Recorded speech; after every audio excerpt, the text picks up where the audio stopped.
Okay, well, welcome everybody, and thank you for joining. Today's topic, I've called it the Confident Marketer Scorecard because this is a new scorecard tool that I have created to help assist with marketing teams to find gaps and opportunities in their marketing approach. Also known as a marketing audit, although some people told me that that word has kind of bad connotations given the IRS and the feeling that is evoked when you say the word audit. So I want to start off with why should we even do an audit or consider this? And I love this quote from John Wooden, who is a famous basketball coach for UCLA. And he said, without proper self-evaluation, failure is inevitable. And he was notorious for reviewing performance and meticulously planning out practices so that when it came game time, there was extreme execution and success. And he went on to win 10 titles, NCAA Division I men's basketball titles. So I think he knew what he was doing here. So that's really the basis of this, is a time to reflect and to see how our performance is. The primary goal really of a marketing audit or assessment is to figure out, are we on the right path, and to figure out what's working and what's not. And a lot of times, marketers may be running on to the next thing before stopping to evaluate. So what I have found in my practice is that a lot of teams are really good at performing an audit as it relates to a campaign. So looking at how campaigns performed and specific tactics, or looking at post-event metrics, for an example. But when you look holistically at the marketing plan and the marketing strategy, there tends to be some gaps. So I'm just curious, we have a small group, so I'm just curious, if you guys have can share your feedback. How often do you perform a holistic marketing audit?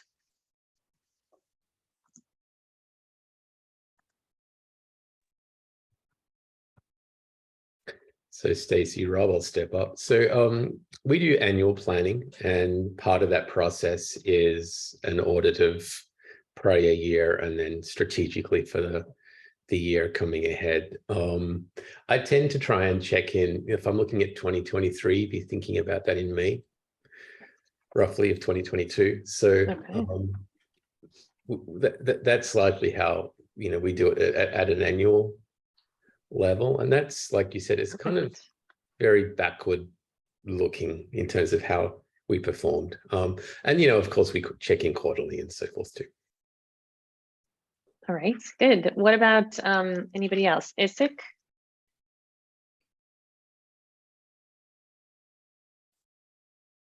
Or Mike? I'm not either one of those. Okay, but, Lauren. My company, we are still we're only coming up on our 1 year anniversary. So we're still in that startup phase. So haven't really done it, but I know it's needed coming up on this 1 year anniversary. So that's kind of why I joined. I'm excited to learn some about maybe what I should be looking for. Awesome. Okay, perfect. Okay, the other goal then, as we are looking at audit, as we just talked about, one is to look backwards, but the other is to look ahead. So this is to be prepared. And really, as I see it, is for marketers an opportunity to own the planning process. And so a lot of times, marketers can find themselves in a reactive role. And that's primarily because maybe the time and the energy wasn't spent to lay out the plan and to get buy-in to the plan. And so this is really a time to identify opportunities so that you have more control and ownership of what you're working on. And then lastly, it's to avoid burnout. So the flip side of that is, without looking at an audit or doing an audit and without having a plan, really it leads to stress and overwhelm. And what I see happening right now is just a lot of job dissatisfaction, because you're constantly running from one tactic to the next, or executing too many things without stopping to reflect on what's really working or what the priorities are. So just a little background on me for those that don't know me. I am the CMO and founder of Shake Marketing Group. I run SOAR Marketing Society, which is a private community for B2B marketers. Before I went out on my own, I spent 14 years in corporate marketing, and I worked for 5 different Fortune 500 companies. I have since gone on to consult with dozens of companies ranging from startups to Fortune 100. So what I'm seeing and kind of the approach that I want to share with you is something that I apply to all different levels of companies and all different stages. It doesn't matter if you're a marketing team of 1 or if you have a marketing team of 1,000. This approach really takes on kind of different levels of complexity, but the fundamentals are still there. And I also wrote 2 marketing books, one which is centered on, it's called Valuology, centered on how to create your value proposition, and the other one, which is called Standout Marketing, which focuses on marketer competencies, which we'll talk a little bit about today.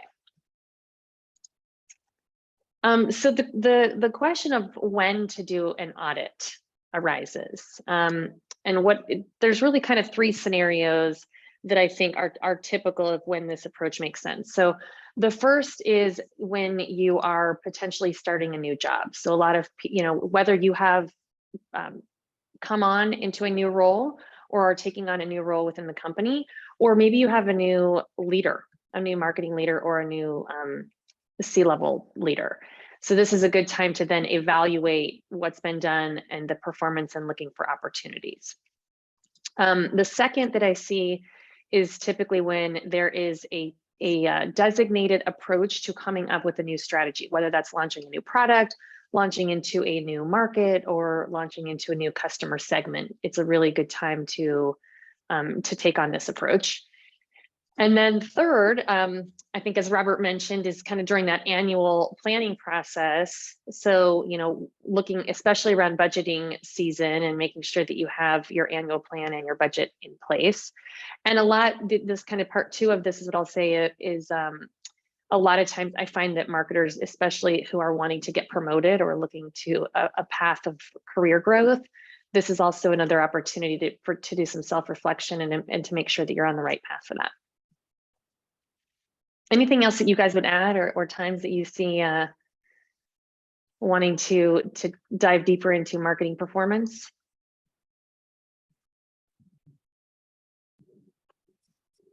Stacey, although I'm not looking for a new job right now, I'm really interested about the kind of audit that a marketer might do when appraising a company, and that's super interesting.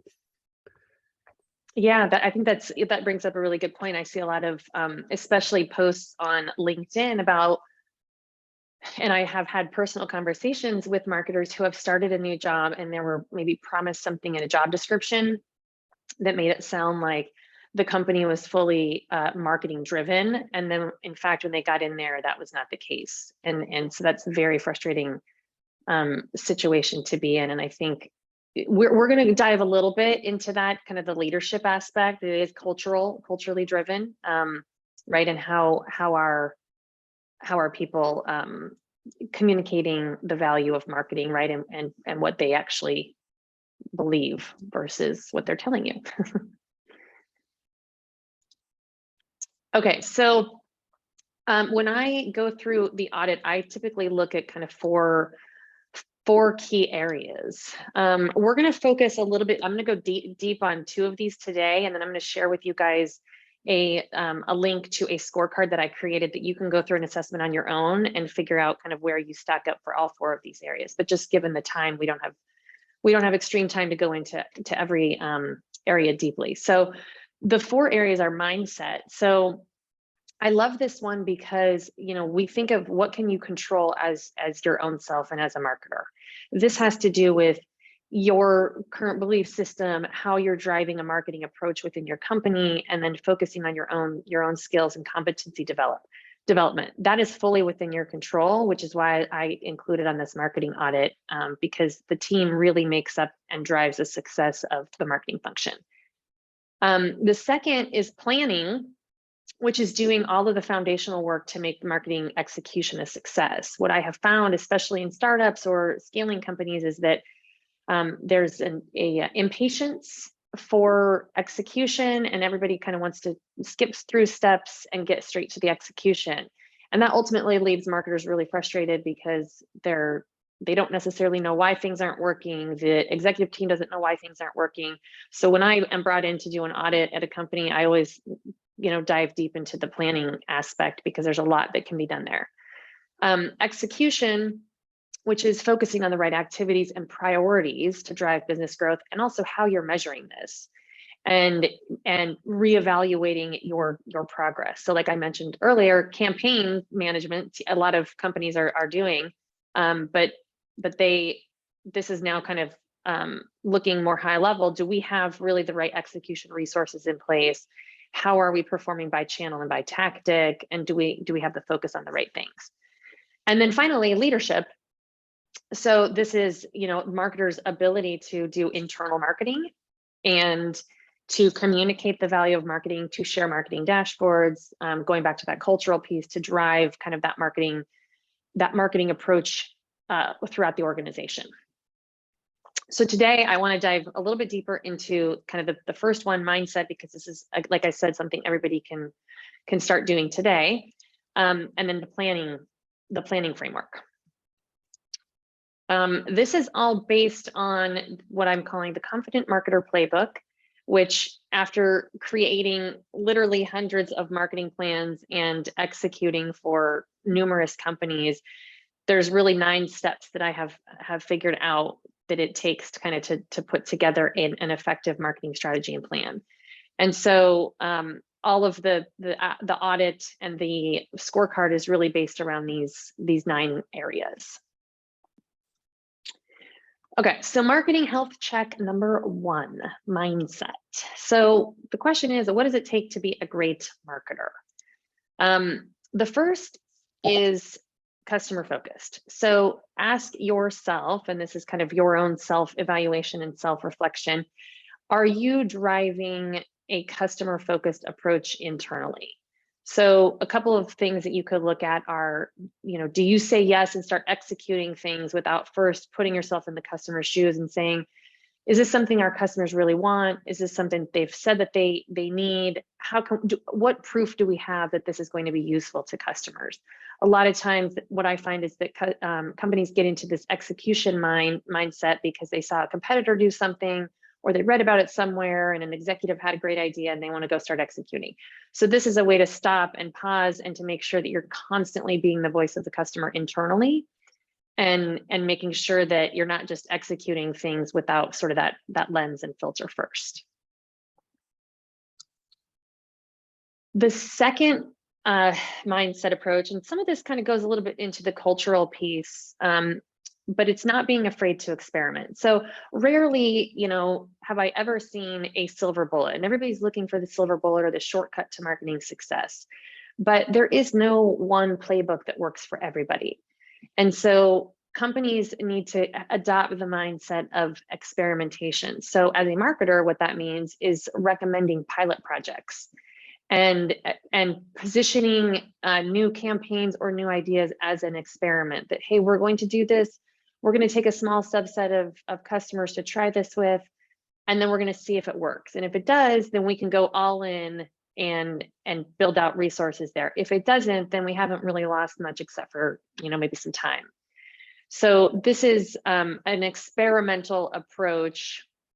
And like I said, this is really kind of asking yourself, do you run pilot projects? Are you afraid to experiment? What's the worst case scenario if the experiment doesn't work? Are you okay with taking on that risk and approaching it with potential failure, but also using that as a learning opportunity? The third mindset is kind of that growth-oriented, always learning piece. And this is, how you can evaluate yourself. How much time do you spend learning new things? I mean, you guys are all here, so good job. You're taking some time to learn today. And this is, not just for your own self-development, but also, are you learning about your customers? Are you learning about your competitors? Are you learning about your marketing or industry? And spending time internally to learn maybe something new about your product that you haven't previously known. So this is, what we did some research into top competencies for today's modern marketers.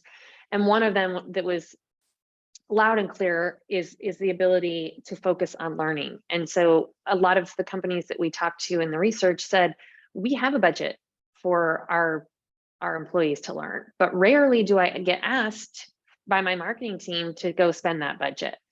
And so, that's a huge opportunity. And if there's one field that's constantly changing, it's marketing. And so, having your pulse on that and not just, professional development, but also, like I said, customers. Another one is strategic mindset and being a thinker first before doing. And so this could be looking at things like, do you develop a plan? Do you have a strategy? Do you see how things connect back to big company goals before you just start executing? This is saying no, not being afraid to say no to projects that don't make sense or that don't align to bigger business goals and priorities. So this is, again, asking the question, like I have a good example of working in corporate where, my team would come to me and say, hey, we have all these projects going on. And I would say, why are we doing these things? And they really couldn't answer. Well, I think, so the sales team wanted it, or this executive team had an idea for it. So this is stopping and saying, no, we're not executing anything really until we understand the why behind it and the objectives, and making sure that they align, because your time is precious and your focus and your energy is precious. And so, not just saying yes to every single idea that comes your way, and really having a filter to review those things. And then finally, it's being confident in your abilities. So not only just from your own sort of assertiveness and confidence here, but it comes down to how well do you really understand the business? How well do you understand customers? How well do you understand how to build that bridge and connect the dots between them? Which leads me a little bit to the value competency framework that I mentioned that we came up with for our book, Standout Marketing. So these were 5 key competencies that we found that marketers must develop to kind of literally make it through any sort of market condition. These are not skills. Skills are what you need to do your job, right? This might be copywriting or how to go build ads in Google. Competencies are more about how you do your job and how you show up and the behaviors that you use to do your job. So these are things, and we have a whole separate other self-assessment tool that I'm happy to share around this competency framework. But this is, especially if you're a team leader, these are things that are really good to look at. Where might you have gaps on your team? It's a very rare and hard for a marketer to be excellent in all of these 5 areas, without a lot of years of experience. And so you can round out your team and or bring on, agencies or partners or freelancers to help round out the competencies on your team. And this, just quickly, visionary, which means being able to look ahead and to see changes that are happening in the environment. We all saw this with COVID. There were certain companies that immediately reacted and could had a pulse as to what was going to be happening. And then you saw other companies that were sitting back and waiting, right? And looking at what their competitors were doing and then kind of jumping on the bandwagon or copying them. So this has to do really with kind of a marketing driven approach and how well in tune you are with what's happening, so that you can look forward instead of just looking backwards. Activator is really the ability to execute. And a big part of that is getting buy-in. So you're not executing in a silo. I mean, it's great to be able to create a to-do list and go through your to-do list, but a big part of a marketer's wheelhouse and skill set is collaboration and getting everybody aligned and on board with how to do things and to make sure that the priorities are correct. Learner, we already mentioned, is pivotal. Usefulness has to do with creating content that is the most useful and saying no to ideas that a customer would not find helpful. And then evaluator is the ability to look at goals and metrics and to figure out kind of what's working, what's not. So that's the mindset checklist. So here's some questions that you can ask yourself. Am I customer focused? Do I set personal goals and aspirations? How often do I run experiments? Am I proactive about building relationships internally with my sales team and stakeholders? Do I learn something new every day? And then do I think first before executing? So any questions on that one or anything to add before I move on to the next?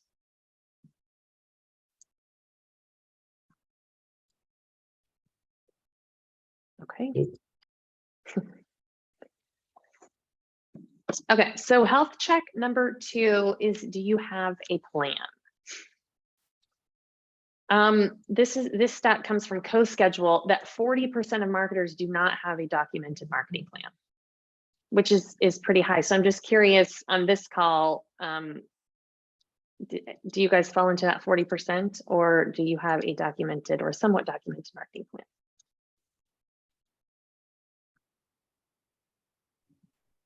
Lauren, what about you? We have a somewhat documented marketing plan. I kind of try and look at the quarter and what are our goals and what do we want to achieve, but it's very, very, very fluid and constantly changing plan. But I guess we don't fall in the do not have. We fall in that like somewhat. Okay. Yeah, and Kristen said the same thing, somewhat documented. And Ashley, documented.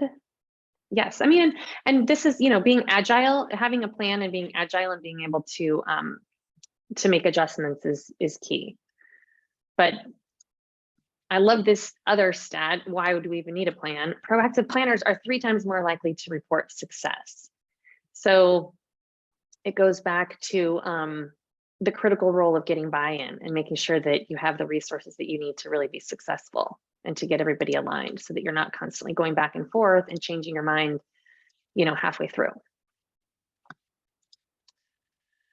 Okay, so there's a lot of elements that are included in the planning phase here, but here's some things that I typically look at when I do an audit for companies. Number 1 is research. Do they have a plan, or do they have a pulse in place for doing customer, competitor, and market research? The second area I look at is, do they have goals and metrics that are aligned to business priorities? The third is alignment on an ideal customer profile and buyer personas. Or are the sales and the marketing team going after the right targets, and they all agree? The next one is clear and consistent value proposition. This is all about messaging and getting alignment on what makes the company unique and what the selling points are. Marketing and sales alignment around leads, around activities, around tactics. And then finally, going back to that stat, do they have a documented plan? So I want to just cover a few of these at a high level. So the first is research. So looking at customer, competitor, and market research. So a couple of things that you can do to gather this information, or to ask yourself these questions and do an assessment. Do we actually have this? The first is, how frequently do you meet one-on-one with customers? A lot of marketers are relying on the sales team to get information about the customers rather than talking to customers themselves. So, a couple of things that you can do here is either ask your sales team to travel, for you to travel with them and sit on customer calls. You can also hire external professional researchers to interview your customers. In fact, I do that actually with a lot of my clients, is conduct interviews on their behalf. And you're going to get a different perspective, because if you keep in mind that the sales team is trying to sell something, the marketing team is going to come at it from a little bit of a different angle, looking more forward-looking and long-term. How do we create value long-term in the market? How do we create really great lasting relationships? Whereas the sales team may be looking at, how can I discount something, or how can I sell something today because I have to hit my number?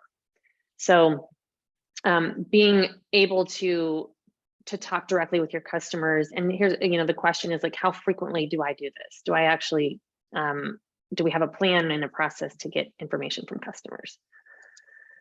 The second is industry news. So how do you identify trends driving you and your customers' industries?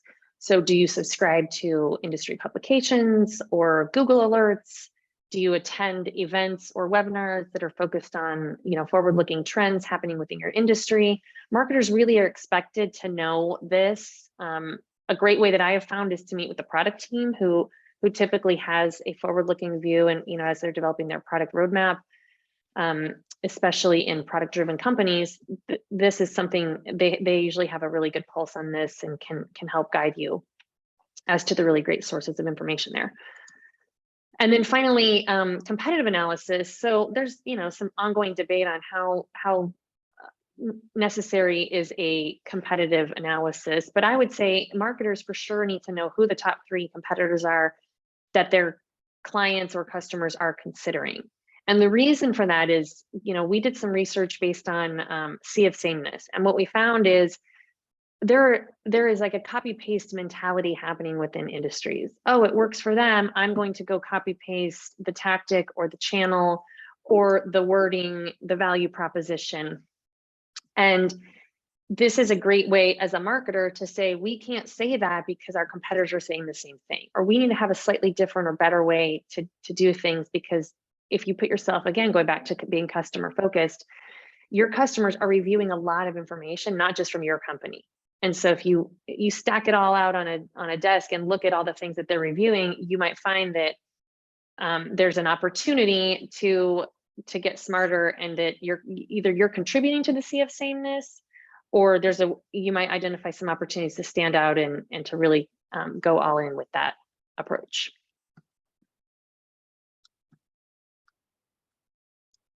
Okay, any questions on research or thoughts or ideas on how that aligns?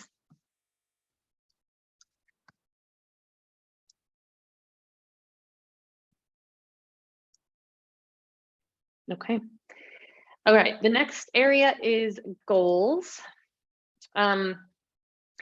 This is a big one that I like to look at asking marketers and salespeople how well aligned marketing activity is to company goals. So a few things. One, does everybody know what the revenue targets are and how they're measured by month, by quarter, or by year? Marketers, for sure, especially in bigger companies, tend to be a little bit more removed as it relates to revenue targets. And so this is a good gauge. The second are, do we know which customers are the most profitable and why? So understanding who the primary customer segments are and what makes that customer segment profitable. Who are our top competitors, and what makes us different and better, and do we align on that? Sometimes you get different information from the sales team versus the executives versus the product team versus the marketing team. And then how do we make money? So understanding products, customers, and markets that are bringing in the money. So the number one complaint typically from CEOs about the marketing team is that they don't know the answer to, revenue goals.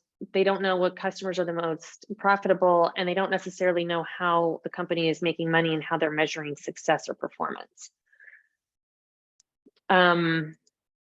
So I don't know if you guys have seen this, but basically step one, does marketing understand and do we have goals? Step two is, now how does that align to our customers and our marketing activity? So this is Gartner's buying journey, which is a little bit messy, but I'm going to map it to marketing activity. What I typically look at and what I see is like, this is the entire customer life cycle, right? They start as a prospect, they don't know who we are, then they become a customer, and then they have a choice at some point to either keep working with us or to leave and go find a new solution. So how marketing activity aligns is that, early stage, or kind of in the prospect or pre-prospect, is awareness activity. Then it goes in, and these are things like your website, your social media, your podcast. What are you doing to just kind of have a brand presence and be out there? Demand then starts to get more into content marketing and specifically putting people into a funnel to get the demand, to capture the demand. And then finally, sales, which is more of sales tools. This is marketing helping with sales enablement. Maybe it's a sales pitch deck, or maybe it's events or things that are helping to facilitate closing deals faster. Then you move on to, okay, customer has signed, and now we kind of go into this onboarding phase. I have found that most marketers are not involved during this. This is typically handed off to the service or operations team, which is a huge area of opportunity because operations people are not professional communicators. And if you look at, for example, the message that you're promising, let's say, to be an easy to work with, or simplifying the buying process, when you get to onboarding, they may not experience that at all because all of a sudden everything's in an acronym or is not user-friendly.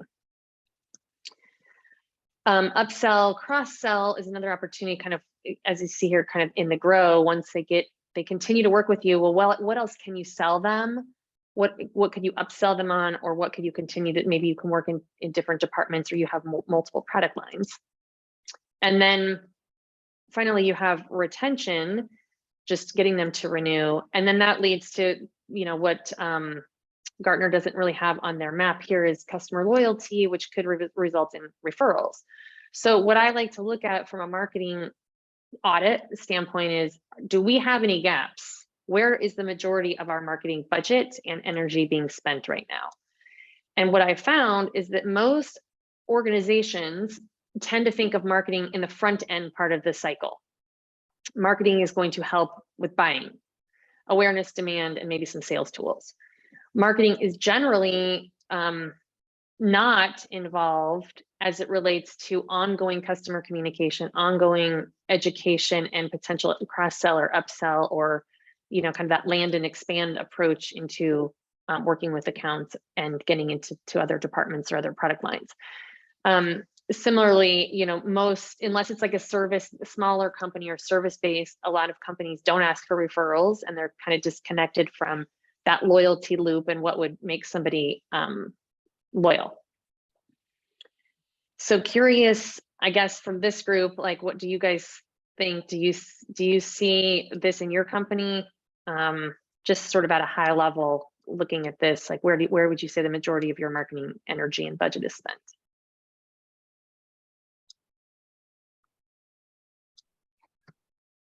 I think it depends. Overall, definitely on acquisition, but we have a multi-stage, I guess, sales cycle. So I spend most of my time in the latter part, and it's hard to try to cover it all when the rest is acquisition focused.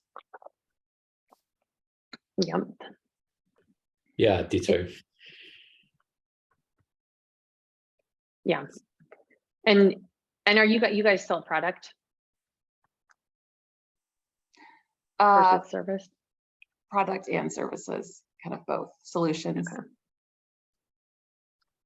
Got it. Yeah, so that's, so this is sort of one area to look at and to educate people to, right, is to what is the goals of the business, and where might you be able to focus your energy, and are we focused on the right things? At the end of the day, this is an audit to just really validate and ask the question, are we focused on the right things, or do we have gaps that we need to address? The other thing that I like to look at is average customer lifetime value, which is math and not something that a lot of marketers like, including myself. But I think this is a good one, just to sort of get the full picture of, do we have the right customer targets and segments to focus on? Are we doing the right things? And so this is really a formula. Customer lifetime value is looking at, what's the average deal size, and how long does the customer stay with us? And then what is our profit margin on that? And so it could look like, with an example, let's say you're charging $10,000 a month for a customer, and the average duration that they stay with you is 19 months. and your profit margin, which basically just means you take out all your expenses, including marketing and headcount and operational expenses, then ends up being the average lifetime value is $57,000. So this helps put things into perspective, I think, especially when you go into budget season, to say, okay, how many customers do we need for this investment to be worth it? If an average customer lifetime value is worth $57,000, how much money am I asking for? And are we focused on the right set of activities? Because all of a sudden it doesn't seem like, depending on the type of activities that you want to do, it may not seem like a big investment or a big ROI. Look, we only need to get 3 customers to make this particular campaign worth it. The other bonus that I like to look at is, did the customer refer business to you? And if so, really they're worth more than this, right? If they're worth $57,000 plus they're referring another customer worth $57,000 to you, then it becomes sort of a self-fulfilling cycle. Do you guys look at customer lifetime value? Anybody?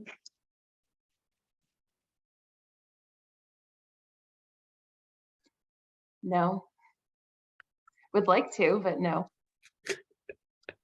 Yeah. It's kinda a satisfactory answer. Yeah. Kind of, yes.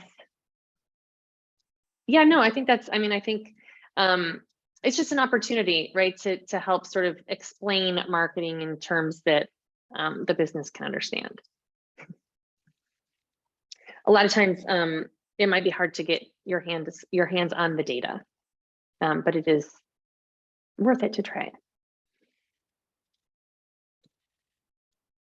Okay, and so then this is more of a tactical review. I end up looking at very specific kind of all of the tactics that a company is doing, and did they have a plan for generating awareness? Do they have a plan for demand? Do they have a plan for sales activation and retention? Typically there's going to be a gap in one of these areas. Most of the time I find that the gap is in retention, as I already mentioned, and sometimes in the sales activation piece, because marketers may find themselves just executing things that the sellers want versus kind of driving that and having a real focused activation plan. I also look at what companies are measuring. So, there's a lot of things that we can measure. And as you know, if you've been in marketing for a while, not everything can be measured. And so this just has to do with, what are those most important metrics that we want to all align the business around? And do we agree? So that, when you ultimately, there's a lot of, as I mentioned earlier, buy-in and collaboration that needs to happen, is everybody looking at the right things. And so I look at, how or if these things are being measured for reach, for engagement, leads is a big one. And then kind of down at the bottom, how many of those end up turning into customers and revenue.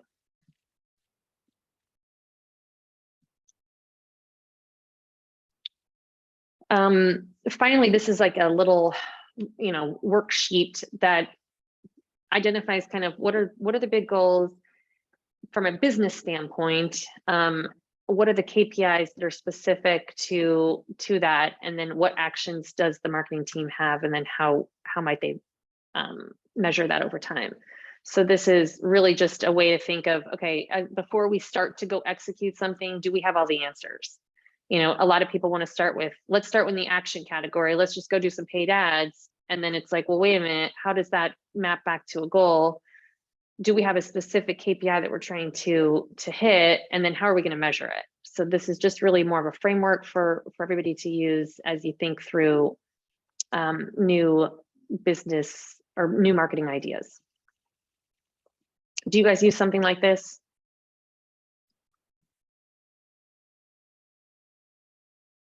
Today, anybody? We use a version of this.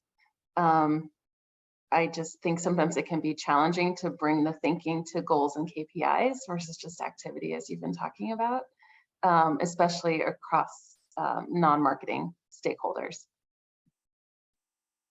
Yes, yeah.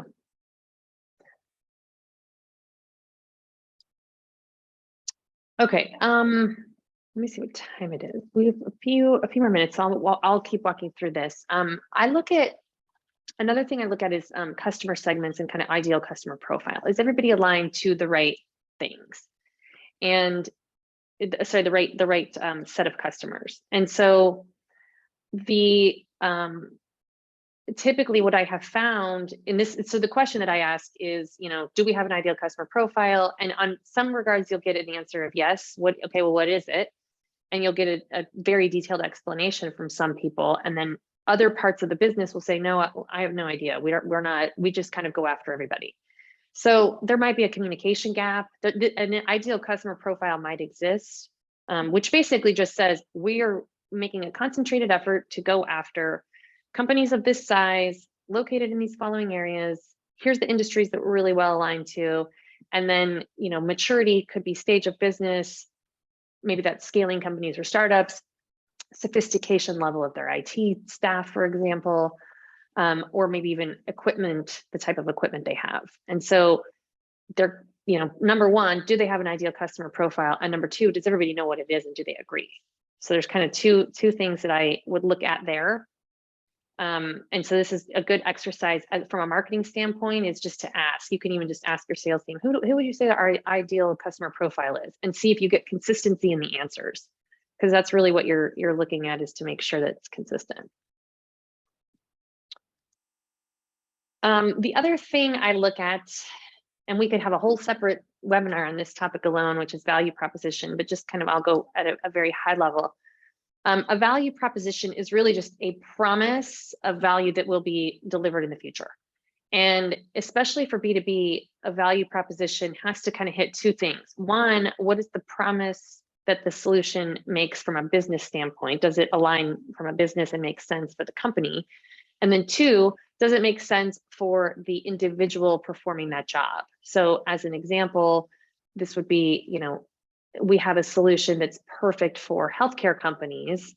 And then this might be within the healthcare company, we are targeting HR people. And this is how we specifically help HR directors improve their job performance and satisfaction, because we're going to help you, eliminate tedious tasks that you hate doing.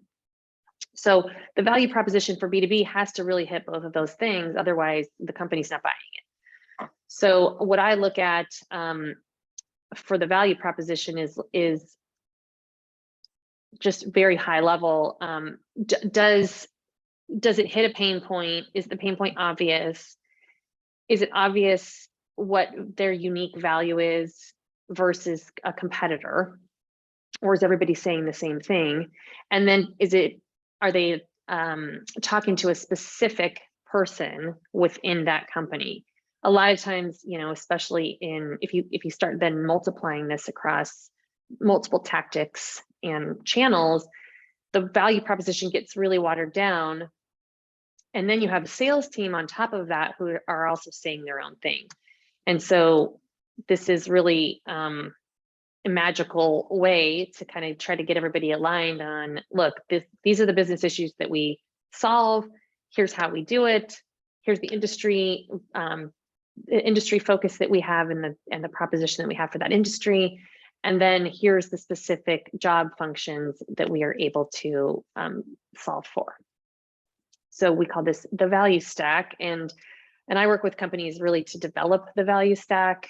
And it's a whole sort of separate project that most of the time we identify that there's a massive gap in between what the company is saying is their value proposition and what customers believe it is. And so that therein lies the opportunity, because there's usually some untapped information that the customers are revealing that is saying, wow, the company actually does this one thing really well for me.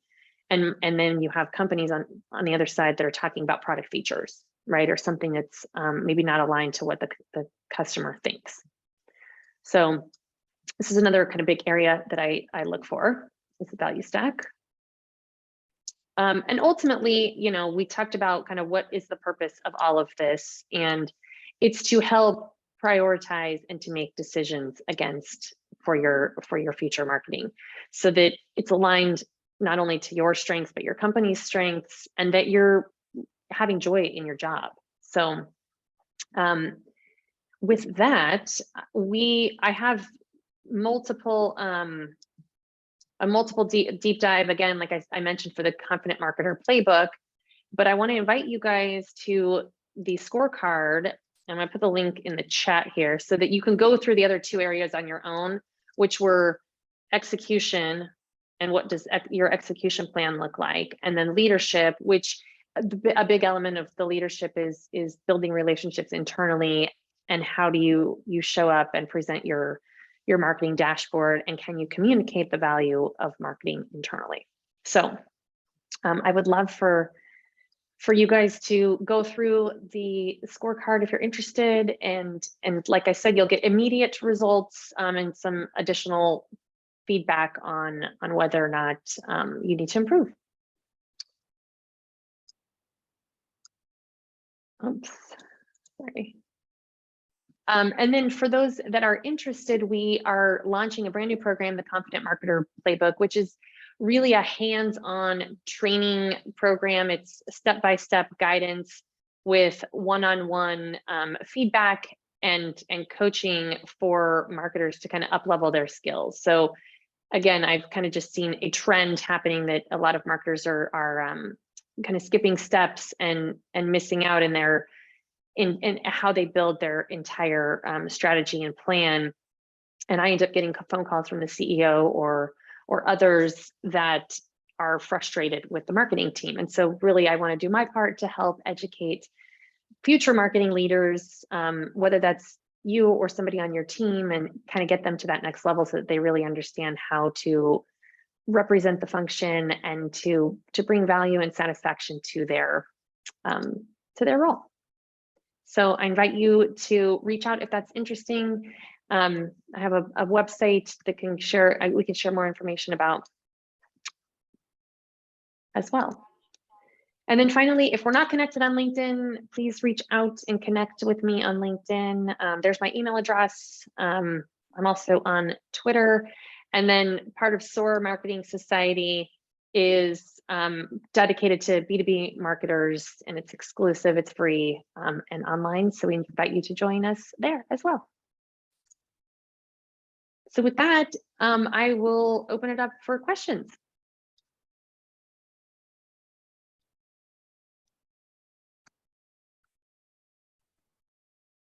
No questions, Stacey, but this was fantastic. Thank you. It's nice to be in a little group, kick things off. So yes, thank you. And I give you guys a plug. I'm looking at the, can you talk a little bit about the SOAR marketing group? You didn't mention that. I know it's off topic, but. Yes. So SOAR Marketing Society is a community with the entire mission of aligning and connecting with B2B marketers who are looking to elevate their impact and build more credibility and more confidence as a marketer. So it's definitely meant to be more on the strategic side, and how do we get marketing a seat at the table and to earn and keep a seat at the leadership table, versus I think what marketing has become in a lot of organizations is a tactical execution role. So this is really meant to do that. So it's free to join. I'll put a link in the chat. If you're interested, please join us.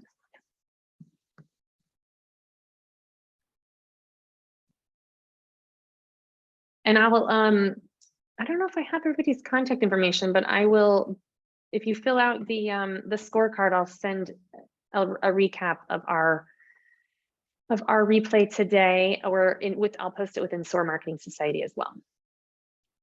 So any other questions?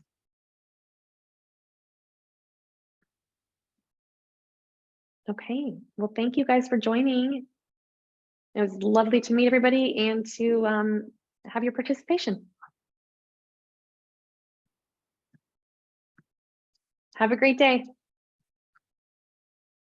Thank you. Bye.